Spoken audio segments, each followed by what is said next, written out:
오늘 제목 같이 읽도록 하겠습니다. 평범한 일상, 특별한 기회. 제목이 뭐라고요? 평범한 일상, 특별한 기회라는 제목으로 같이 말씀의 은혜를 나누도록 하겠습니다.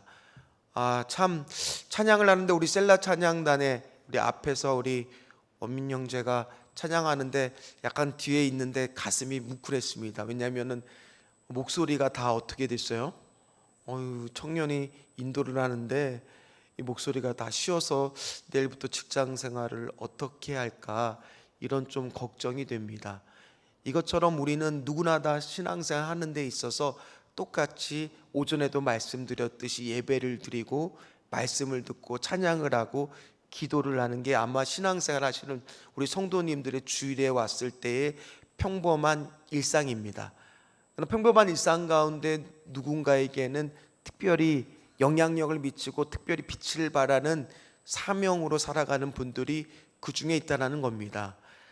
제가 예전에 읽었던 책 중에 유석경이라는 분이 쓴 당신은 하나님을 오해하고 있습니다. 당신은 하나님을 오해하고 있습니다 라는 분이 쓴 책을 읽은 적이 있습니다. 이분은 서울대학교를 졸업하고 그리고 나서 사법고시 준비를 하는 과정에 1차를 붙고 2차를 준비하고 있다가 갑자기 아버지가 돌아가시는 바람에 경제적으로 어려워서 사법고시를 포기하고 학원 강사 생활을 한 10여 년 정도 준비를 했습니다. 그리고 학원 강사 생활을 10여 년 정도 하게 되었습니다.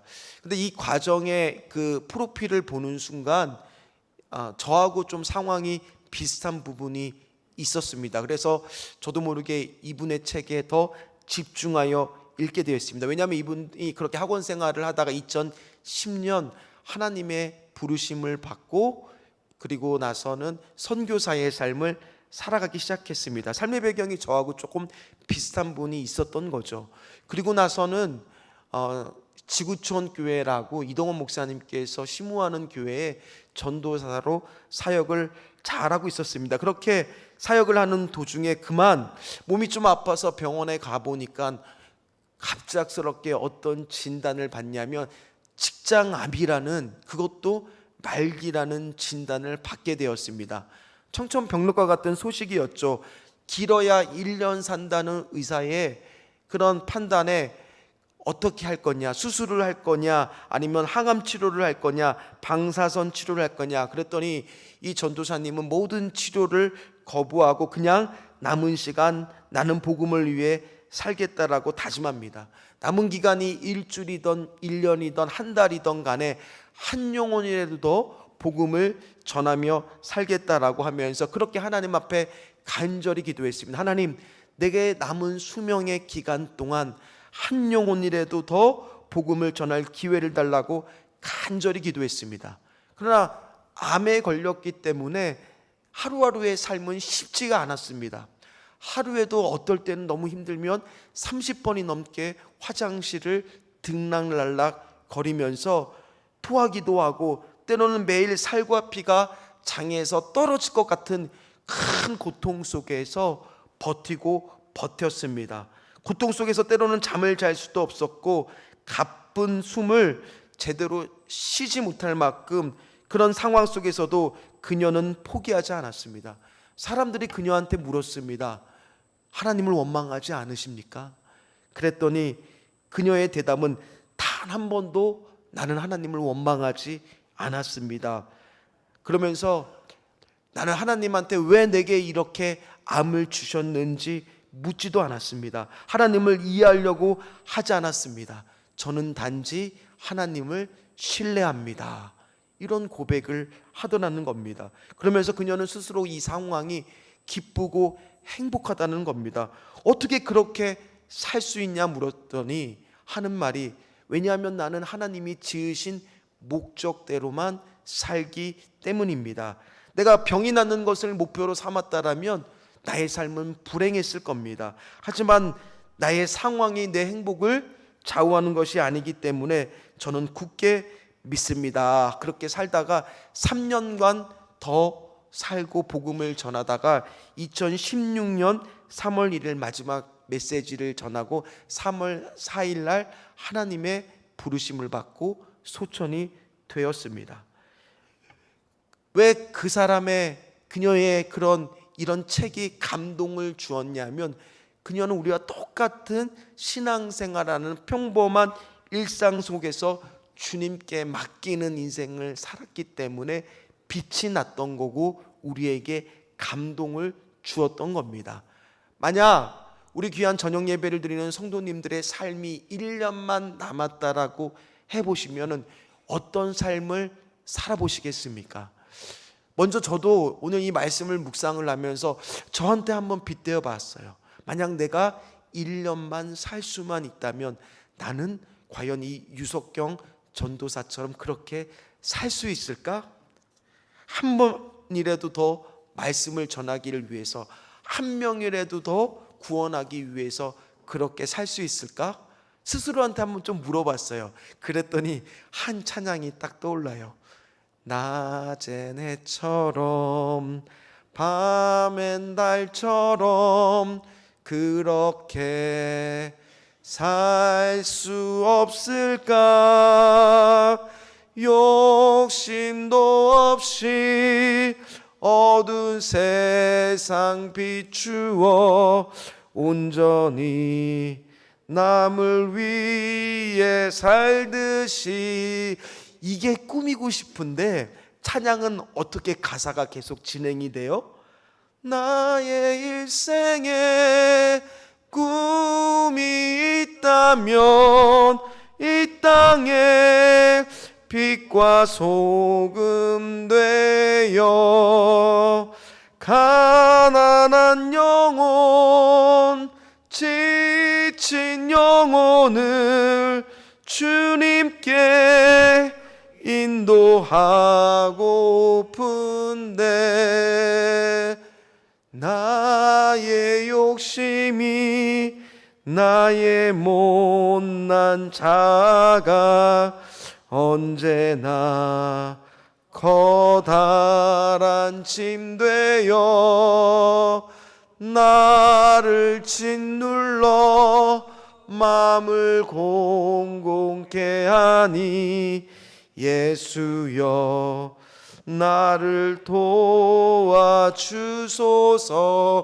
이 찬양의 가사가 저의 솔직한 심정의 고백이었습니다.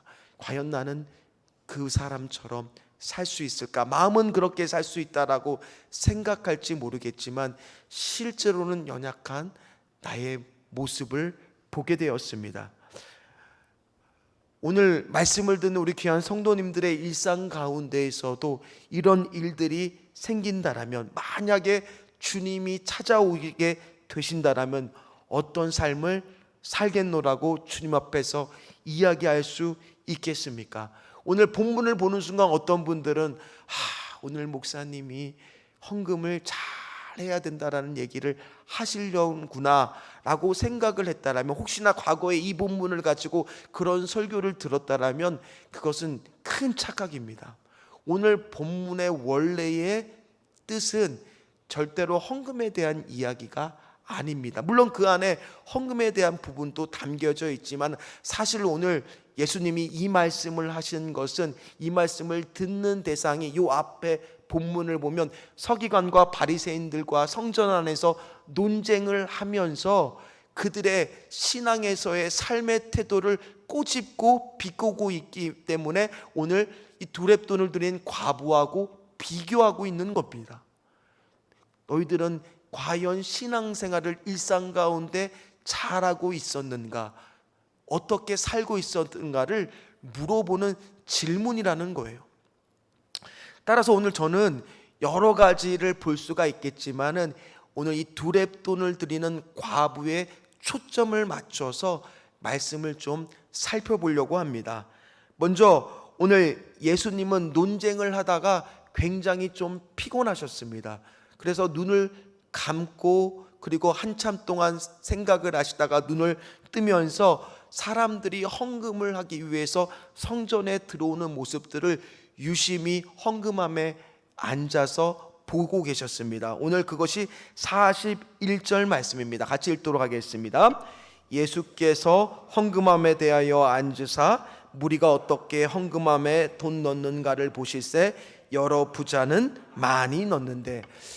자료를 찾아보니까 당시 성전에는 13개의 헌금함이 있었다라고 합니다. 9개의 헌금함은 주정 헌금을 드리듯이 성전세를 드리는 일반 헌금을 드리는 헌금통이었다라고 합니다. 그리고 4개의 성전 헌금함은 성전을 수리하거나 특별 헌금으로 드리는 목적으로 드리는 헌금함이 있었다라고 합니다. 그런데 그 헌금함의 모양이 나팔 모양처럼 생겼다라고 합니다. 그러니까 어떻게 됩니까? 성전에 헌금을 드렸을 때 그 동전을 넣으면, 옛날엔 지폐가 없었을 거 아니에요. 그러면 어떻게 돼요? 왜 물이 빠질 때 쭈루루루루루루루루루루 물이 빠지듯이 그 헌금함에 들어가겠죠. 많이 넣으면 어떻게 되겠습니까? 한참 동안, 왜냐하면 들어갈 때 구멍은 크지만 그 함에 들어갈 때 구멍은 작게 만들었을 거예요. 왜 그러냐면 나팔 모양이라고 했지만은 중요한 것은 그 헌금함에서 돈을 함부로 다른 사람들이 넣는다고 하면서 빼가지 못하도록 만들었을 거 아닙니까? 그럼 많은 동전을 넣으면 한참 동안 또로로 또로로 하면서 그 헌금함에 돈이 들어갔을 겁니다. 저도 어렸을 때 생각이 납니다. 우리 신전주 교회야 헌금 주머니를 돌리지 않지만 저도 어렸을 때 헌금을 냈던 기억이 있습니다. 그럼 헌금 주머니를 제가 모교회에서 이렇게 돌리면 동전을 드릴 때는 어떻게 드려요? 소리가 날까봐 저도 모르게 깊숙이 집어넣고 살짝 더 드렸습니다. 그런데 그날따라 부모님이 5,000원짜리를 주거나 또 10,000원 헌금을 드렸을 때는 제가 일부러 펴서 남들 보라는 듯이 이렇게 드렸었습니다. 왜냐하면 자신 있거든요. 많이 드린다라고 생각을 했듯이. 저만 나쁜 사람 만드시는 거 아니시죠? 여러분들은, 성도들은 어떻습니까? 어떻게 헌금 생활을 하셨습니까? 저는 그랬었습니다. 근데 오늘 이 과부가 드렸던 동전의 개수는 몇 개예요? 2달란트였으니까 2개였겠죠. 그러니 넣자마자 순식간에 그 구멍 안으로 지나가고 다음 차례가 되었을 거예요. 그러니까 지금 예수님은 관찰하고 있지만 이 과부가, 이 가난한 과부가 헌금을 내는 시간은 찰나였을 겁니다. 얼마 걸리지 않았을 거예요. 반대로 부자는 이 혼자 들기도 어려우니까 옆에 하인을 데리고 와서 돈자루를 가지고 왔을 거예요. 그거를 부었을 때 어떤 일이 일어났을까요? 일종의 과시욕이죠. 아까 저처럼 폈던 것처럼, 잘 봐라, 나는 이렇게 많이 드린다. 근데 이 과부가 드렸던 돈의 액수는 2달란트라고 합니다. 이것이 하루 일하는 한 데나리온의 128분의 1에 해당하는 아주 화폐의 작은 채소단이라고 합니다. 심지어 당시에 성전에서 드릴 수 있는 채소가 바로 뭐냐면 한 랩돈이 아니라 2랩돈은 최소한 드렸어야 된다라고 합니다. 그러니까 지금 이 과부가 드린 헌금은 최소한의 헌금이라는 거예요. 요즘으로 따지면 한 1,000원 정도 될 겁니다. 그 정도의 가치를 드리고 있었는데 오늘 예수님의 반응은 어땠습니까? 뜻밖의 반응을 하고 계시잖아요. 43절 말씀을 같이 보도록 하겠습니다. 예수께서 제자들을 불러다가 이르시되 내가 진실로 너희에게 이르노니 이 가난한 과부는 헌금함에 넣는 모든 사람보다 많이 넣었도다. 이 병행 본문이 누가복음의 21장에도 나오는데 3절의 말씀을 보면 이렇게 말합니다. 한 번 더 읽도록 하겠습니다. 이르시되 내가 참으로 너희에게 말하노니 이 가난한 과부가 다른 모든 사람보다 많이 넣었도다. 아멘. 오늘 뭐라고 이야기하세요? 어떠한 그날 수많은 사람들이 똑같이 헌금을 드리는 모습이 있었지만은 그 어떤 사람들보다 이 과부가 많이 드렸다라는 것을 강조하기 위해 오늘 마가복음에서는 참 진실로 너희에게 이르노니, 누가복음에서는 참으로라는 말을 함으로써 주의를 환기시키면서 집중하면서 뭔가 중요한 얘기를 할 때 예수님의 표현이 뭐예요? 내가 진실로 너희에게 이르노니, 참으로 그 표현을 쓰고 계시더라는 거예요. 그러면서 뭐라고 이야기를 하고 있는 겁니까? 그 어떤 사람보다 많이 넣었다. 제자들은 궁금했을 겁니다.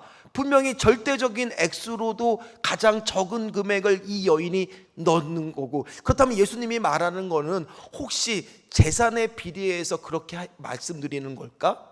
예를 들어서 부자가 넣는 것은 자신이 가진 재산에 비해서의 퍼센테이지가 있을 거 아니에요. 그거보다 이 과부가 드리는 헌금은 자기가 가진 재산 중에서 정말 전부를 드렸기 때문에 그 퍼센테이지가 높기 때문에 이런 말을 하시는 걸까? 그렇게 생각하시면 큰 착각이 되겠죠. 그래서 그런 말을 하는 것이 아닙니다.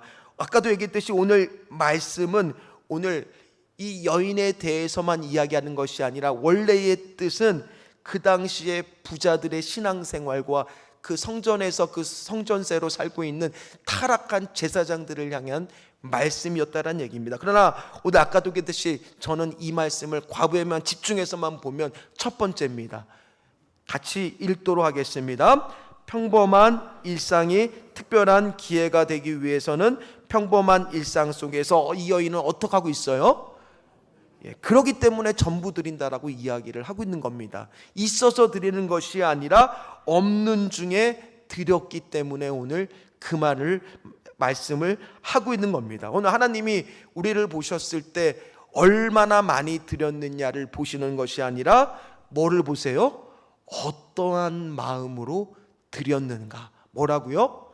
어떠한 마음으로 드렸는가. 그래서 오늘 누가복음에서는 이거를 집중해서 들으라고 참으로라고, 마가복음에서는 진실로 너희에게 이르노니라고 말씀하고 있다라는 겁니다. 왜냐하면 당시 과부의 사정은 이렇습니다. 마가복음 12장 40절 말씀입니다. 같이 읽겠습니다. 그들은 과부의 가산을 삼키며 외식으로 길게 기도하는 자니 그 받는 판결이 더욱 중하리라 하시니라. 아멘. 당시의 서기관들은, 이 과부들은 스스로 남편의 유산을 관리할 수 있는 힘이 없었어요. 그래서 누구를 의지할 수밖에 없느냐? 서기관들을 의지할 수밖에 없었어요. 근데 이 서기관들이 어떤 일들을 하느냐? 예를 들어 남편의 재산이 1억이 왔어요. 놀라지도 않죠. 요즘에 1억은 조금 더 높게 잡아 드려야 되나요? 1억이 왔어요. 그러면 이 과부한테는 그 중에 일부만 드리고 많은 재산을 누가 훔쳐가는 거예요?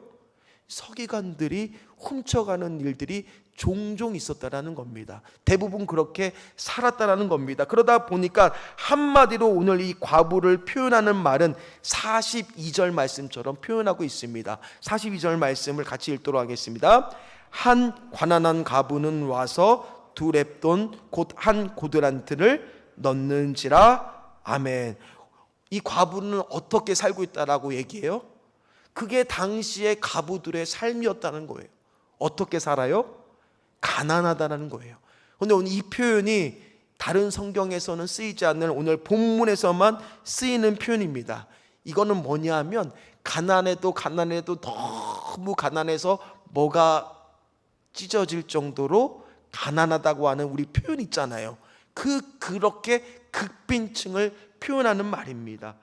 최소한 이 여인은 지금 드리고 있는 이 돈은 어쩌면 자녀가 있다라면 오늘 저녁에 가서 우리로 따지면 라면 한 개 사서 같이 나눠 먹어야 될 그런 돈일 수도 있더라는 겁니다. 그러니까 그녀가 바친 것은 단순한 물질이 아니라 어떻게 보면 그녀 인생에서는 뭐를 바치고 있는 거예요?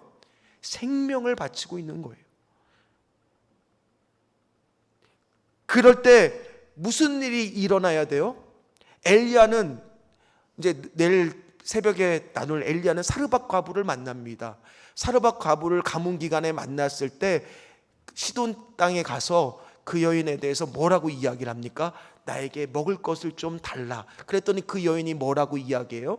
나는 한 움큼에 이제 밀가루와 이제 기름 조금밖에 남지 않았다. 우리 오늘 이거 먹고 배불리도 아니죠. 이거 먹고 내 아들과 나는 죽겠다라고 이야기를 합니다. 그랬더니 엘리야는 뭐라고 이야기를 합니까? 17장 14절처럼 가져오기만 하면 이런 일이 일어날 거라고 이야기합니다. 열왕기상 17장 14절 말씀을 같이 읽도록 하겠습니다.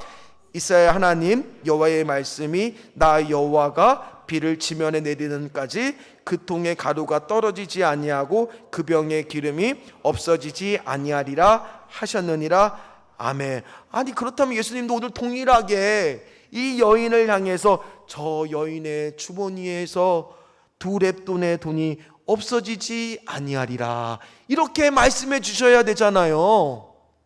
안 그렇습니까? 그러면 얼마나 좋습니까? 그러나 오늘 성경에 보니까 예수님은 아무 말씀도 안 하고 이 여인은 돌아가게 됩니다. 그러나 우리는 확실한 건 압니다. 예수님은 오늘 이 여인의 헌금을 어떻게 하셨어요? 받으셨다라는 겁니다. 기쁘게 하나님은 받으셨다는 겁니다. 그걸 어떻게 알 수 있습니까? 고린도후서 9장 7절 말씀입니다. 같이 읽도록 하겠습니다. 각각 그 마음에 정한 대로 할 것이요 인색함이나 억지로 하지 말지니 하나님은 즐겨내는 자를 사랑하시니라. 아멘. 이게 헌금만 말하는 걸까요? 아닐 겁니다. 여러분들이 하는 봉사도 마찬가지입니다. 사명도 마찬가지입니다. 전도도 마찬가지입니다. 없는 중에 드리는 것이 귀한 겁니다. 너무 바빠서 정말 바쁜 중에 드리는 기도가 귀한 것입니다. 너무 힘든데 그때 드리는 예배가 생명과 같이 너무 귀한 것입니다. 목사님, 바쁜 거 다 끝나고 내가 주의 사명 감당하면 안 될까요?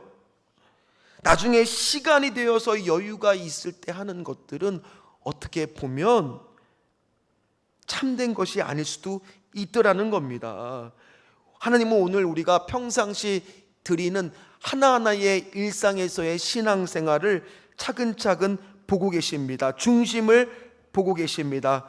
하나님을 향해 언제든지 가난한 과부처럼 그렇게 중심을 보셨을 때 하나님, 나는 이 2렙돈의 마음처럼 오늘도 주님께 드리는 예배가 생명처럼 드리는 예배가 되기를 간절히 소망합니다. 그런 분들이 다 되시기를 주의 이름으로 축원합니다. 그래서 하나님이 우리 성도들을 보시고 없는 중에 드리는 이 귀한 시간과 물질과 예배를 드리는 모습을 보고 참 귀하다라는 말을 들으시기를 주의 이름으로 축원합니다. 두 번째입니다. 같이 읽도록 하겠습니다. 평범한 일상을 하나님이 보신다라는 겁니다. 다시 한번 마가복음 12장 41절 말씀을 같이 읽도록 하겠습니다. 예수께서 헌금함에 대하여 앉으사 무리가 어떻게 헌금함에 돈 넣는가를 보실새 여러 부자는 많이 넣는데. 아멘. 오늘 말씀을 보면 두 가지 동사가 쓰이는데 하나는 앉으사고 하나는 보실새, 즉 앉다와 보다입니다. 이거는 오늘 미완료 시제가 쓰였다라고 해서 쉽게 이야기하면 지속적으로 지금 관찰하고 앉아서 뚫어지게 주목하고 바라보고 있다라는 겁니다.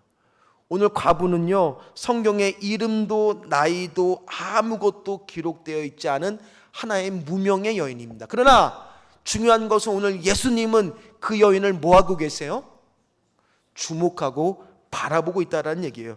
여기 계신 우리 성도님 중에 누가 잠깐이라도 예수님의 시선을 머물게 하실 수 있겠습니까? 주목하게 하실 수 있겠습니까? 만약 누군가의 그런 눈물 어린 헌신과 기도와 예배드리는 모습이 주님의 시선을 머물게만 한다면 평범한 일상이 뭐가 되느냐? 특별한 기회로 바뀌는 순간이 된다는 거예요.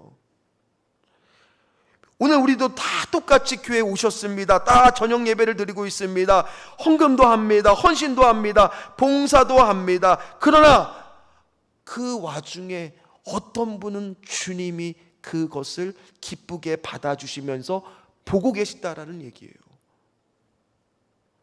누가 그렇게 할 수가 있겠습니까? 지금 오늘 이 과부는 과연 주님이 나를 바라보고 있다라는 것을 상상이나 했겠습니까? 아닙니다. 하나님은 우리가 특별히 무엇을 하는 것을 보는 것이 아니라 우리의 일상 가운데 드리는 신앙생활을 보고 계신다라는 거예요. 그래서 그 일상에서의 신앙생활이 누군가에게는 특별한 주님이 바라보시는 기회가 될 수 있다라는 겁니다. 오병이어 사건을 여러분들 기억할 겁니다. 그때 기적을 일으켰던 도시락이 수제로 만든 12첩 반상의 도시락이 아니었잖아요. 한 아이가 드린 평범한 도시락을 가지고 예수님은 일을 하셨습니다. 또 향물을 쏟았던 마리아는 어떻습니까? 늘 발을 씻는 것은 지극히 평범한 일상이었습니다. 그 일상 가운데 그 여자는 마음을 쏟아 300데나리온이나 되는 향유를 주님께 부었지 않습니까? 그렇게 되었을 때 그 평범한 일상 가운데 특별한 하나님의 기회가 그 사람을 사용해서 오더라는 거예요. 오늘 여기 계신 분들도 마찬가지입니다. 다 똑같이 신앙생활하고 있습니다. 그러나 누군가에게는 이 평범한 일상 가운데 주님이 그 중심을 보시고 특별한 기회로 그의 삶 가운데 드러나신다라는 거예요. 그렇게 사용하시는 저와 여러분 되시기를 주의 이름으로 축원합니다. 따라서 마지막 세 번째입니다. 같이 읽도록 하겠습니다. 평범한 일상 속에서 자라는 사람이 특별한 순간도요 자라더라는 거예요. 우리 주변에는요 아무렇지도 않게 정말 쉽게, 어떻게 보면 누가 보면 너무 쉬워 보여요. 그런데 이렇게 충성을 잘 하시는 분들이 있습니다. 그런데 오늘 성경에 나오는 서기관들은 이것저것 충성하기 위해서는 상황과 환경과 조건을 따지는 사람이었습니다. 맞으면 내가 합리적으로 충성을 하겠다라고 말하는 사람이었습니다. 그러나 한번 생각해 보세요. 이 과부는요 나중에 하나님이 물질적 축복을 줘서 부자가 되어도 어떤 사람이에요? 신앙생활 잘했을까요? 못했을까요? 모르긴 몰라도 잘했을 겁니다. 잘했을 겁니다. 충성을 다했거든요. 왜냐하면 그녀의 중심에는 이미 뭐가 딱 자리 잡고 있어요? 하나님이 바라보고 딱 자리 잡고 있기 때문에 부자가 되어도 신앙생활 잘했을 겁니다. 평범한 일상의 신앙생활 가운데서도 잘하는 분은 특별한 순간이 와도 잘한다라는 겁니다. 따라서 오늘 이 과부는 왜 그럴 수밖에 없냐? 자신의 모든 것들을 하나님께 송두리째 이 유석경 전도사처럼 맡겼던 사람이기 때문입니다. 오늘 우리의 상황도 환경도 예수님은 십자가에 돌아가시면서 뭐라고 하면서 돌아가셨어요? 다 이루었다라고 말씀하고 계세요. 우리의 상황과 환경도 오늘 주님은 뭐라고요? 십자가에 달려 돌아가시면서 다 이루셨다. 따라서 우리를 환경으로부터 해방시켜 주셨어요. 조건으로부터 해방시켜 주셨어요. 그러나 우리는 자꾸 해방시켜 주셨는데, 십자가로 다 구속해 주셨는데 그 안으로 함몰되어 들어가고 있다라는 겁니다. 스스로 환경의 족쇄를 다시 사고 있다라는 겁니다. 백을 맡긴 사람한테는요 하나님은 백을 책임져 주십니다. 근데 우리가 힘든 이유가 뭐예요? 신앙생활 할 때 딱 87만 맡겨요. 13은 내 마음대로 하려고 해요. 그러니까 삶에서 남의 간증만 듣게 되고 내 삶에서는 뭐가 없어요? 간증거리가 없게 되더라는 거예요. 오늘 여기 계신 분들은 다 삶에서 일상생활에서 하나님을 특별히 만나는 분들 되시기를 주의 이름으로 축원합니다. 우리 신전주교회 성도들은 그런 일상생활에서 특별히 하나님을 경험하는 분들 되시기를 주의 이름으로 축원합니다. 제가 청년부 때는요 보면 청년들을 만나다 보면요 어떤 배우자를 원하냐 그러면 그렇게 처음에는 말해요. 목사님 저는 신앙만 봐요. 그럼 제가 물어봅니다. 정말 신앙만 볼 거냐? 물론 결혼할 때 좀 돈도 좀 있고 직업도 있고 얼굴도 보고, 그러니까 네가 결혼을 못하는 거야. 왜냐하면 더 많이 보거든요. 차라리 우리 솔직해져보자는 거예요. 오늘 예수님은 뭐라고 이야기합니까? 마가복음 10장 21절 말씀을 보면 이렇게 이야기합니다. 예수께서 그를 보시고 사랑하사 이르시되 내가 아직도 한 가지 부족한 것이 있으니 가서 내게 있는 것을 다 팔아 가난한 자들에게 주라. 그리하면 하늘에서 보화가 내게 있으리라. 그리고 와서 나를 따르라 하시니, 오늘 주님은 뭐라고 이야기하세요? 나한테 백을 다 맡기라고 이야기를 하세요. 다 맡기라고 이야기를 하세요. 근데 우리가 신앙생활이 힘든 게 뭐라고요? 백을 맡기는 게 아니라 꼭 조금은 준비해두고 이것만큼은 내가 그래도 해야지, 이런 마음으로 신앙생활을 하다 보니까 오늘 내 삶 속에서 이 두렙돈의 과부의 기적이 일어나지 않는다라는 겁니다. 신앙은요, 따라하세요. 신앙은 저항입니다. 따라합니다. 신앙은 뭐라고요? 저항이에요. 저항. 무슨 말이냐? 똑같이 남들과 같게 신앙생활을 하면 무슨 역사가 일어나겠습니까? 하나님이 나를 책임져 주실 거야. 하나님이 나를 책임져 주실 거야. 그래서 일상 가운데 끊임없이 뭐 해야 되는 거예요? 신앙은 뭐다? 저항하는 거예요. 세상과 같이 살아가는 것이 아니라, 믿지 않는 자와 똑같이 사는 것이 아니라, 신앙은 뭐라고요? 저항하는 마음으로 살아간다는 겁니다. 말씀을 마무리하도록 하겠습니다. 그렇기 때문에 평범한 일상 가운데서 하나님은 우리를 보고 계세요. 과연 100을 드리고 있는가? 과연 신앙에 저항하는 마음으로 삶을 살아가고 있는가? 그렇게 잘 사는 사람은 특별한 순간이 와도 어떻게 할까요? 잘해요. 잘할 수밖에 없습니다. 하나님은 우리를 보고 계십니다. 오늘 여러분들의 신앙생활, 오늘 주일에 어떻게 우리 성도들이 신앙생활하고 봉사하고 살았는지를 보고 계십니다. 오늘 여기 계신 분들은 과부의 두렙돈의 그 여인처럼 주님이 보시고 온전히 드린 모든 것들을 다 받으시는 그런 은혜와 기쁨을 누리시는 분들 되시기를 주의 이름으로 축원합니다.